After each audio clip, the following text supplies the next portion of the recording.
नमस्कार विद्यार्थी मित्रों।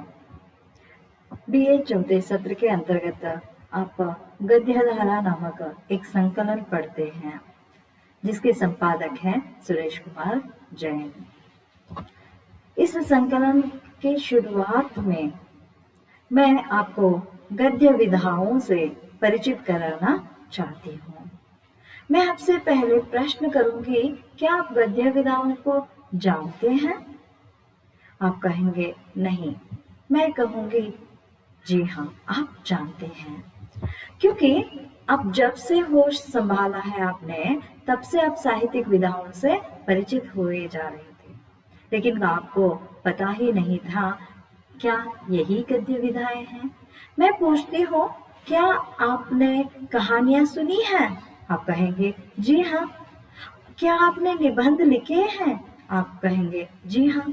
मैं पूछूंगी, क्या आप नाटकों को देखा है आपने? तो आप कहेंगे जी हाँ। तो भाई, यही तो है गद्य विधाएं।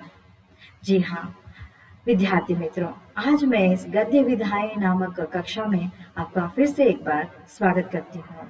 वैसे तो यह गद्य संकलन का पहला सेशन है। इस सेशन में हम कुछ ही गद्य विधाओं को संक्षिप्त रूप में देखेंगे। मनुष्य अपनी भावनाओं को व्यक्त करते आया है, चाहे गद्य हो या फिर पद्य हो। जी हाँ दोस्तों, साहित्य की दो शैलियां हैं, पद्य और गद्य।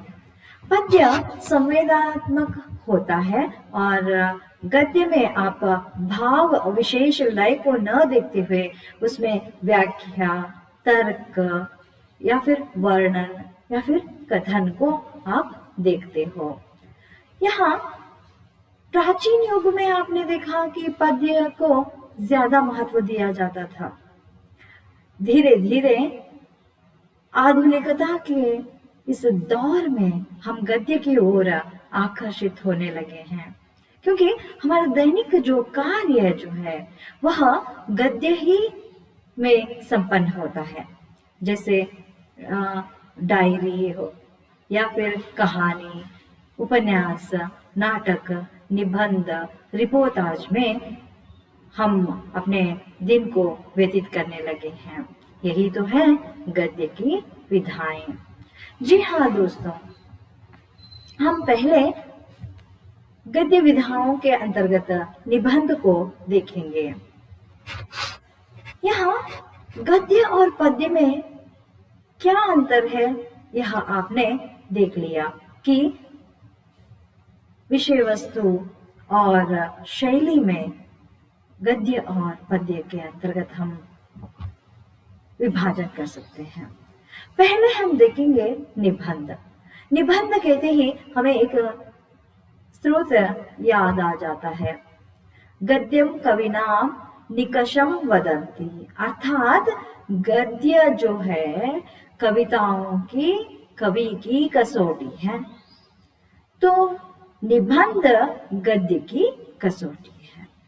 जी हाँ, यानी कि इस निबंध के अंतर्गत एक विषय का वर्णन होता है, अथवा हमारे जो एक विशेष निजीपन होता है वह प्रस्तुत होने लगता है, जिसमें स्वच्छंदता है, सौष्ठव है और सजीवता भी रहता है।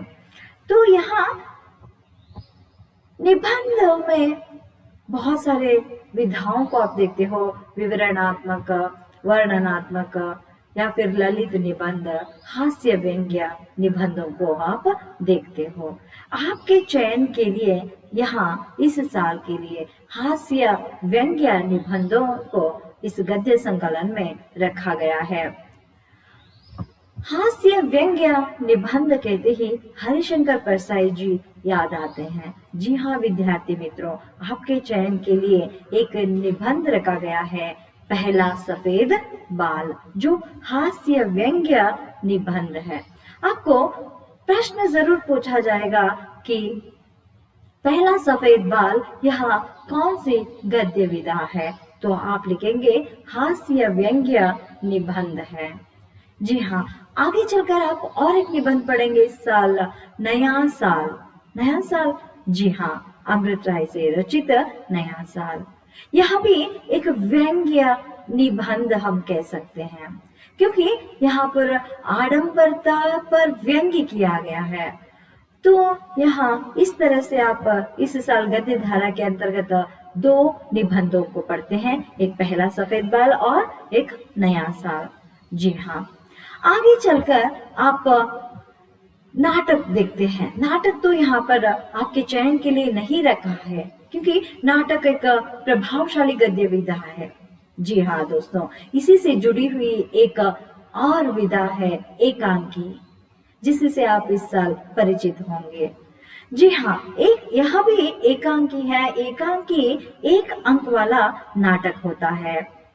और नाटक और एकांकी में क्या अंतर है आप पूछेंगे, मैं बताऊंगी। नाटक देखने के लिए समय ज्यादा चाहिए, अर्थात 2 घंटे 3 घंटे भी लग सकते हैं, लेकिन एकांकी के लिए इतना समय नहीं लगता है। और यहाँ पर अंक ज्यादा होते हैं। अंक ज्यादा होते हैं नाटक में, लेकिन एक अंकी मतलब देखिए, एकांकी में एक ही अंक रहता है।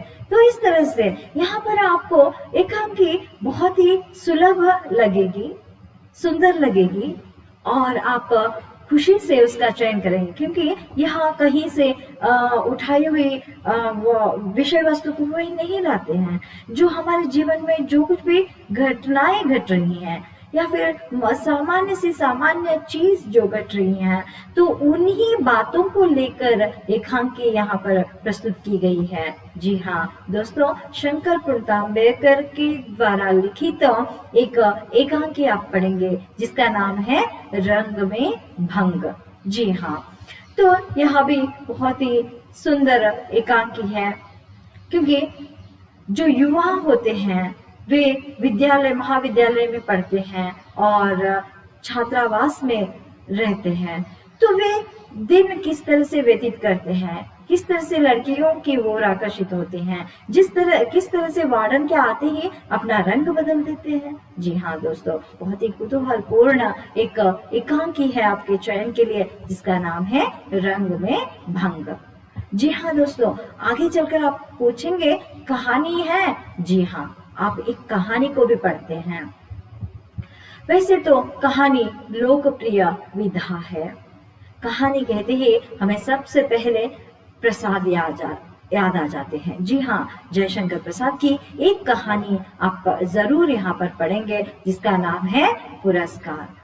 जी हाँ, यहाँ प्रसाद की कहानियां किस तरह से अन्य कहानीकारों से भिन्न है, यह भी आप पढ़ेंगे, जिसमें राष्ट्रीय उत्थान, राष्ट्रीय चेतना, मुक्ति चेतना की ओर पाठकों को वह खींच ले जाते हैं, आकर्षित कर देते हैं।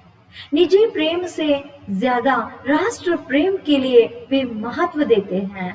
किस तरह से प्रेम और राष्ट्र प्रेम किस तरह से सफल हो पाया है, यह आप पढ़ेंगे कहानियों में।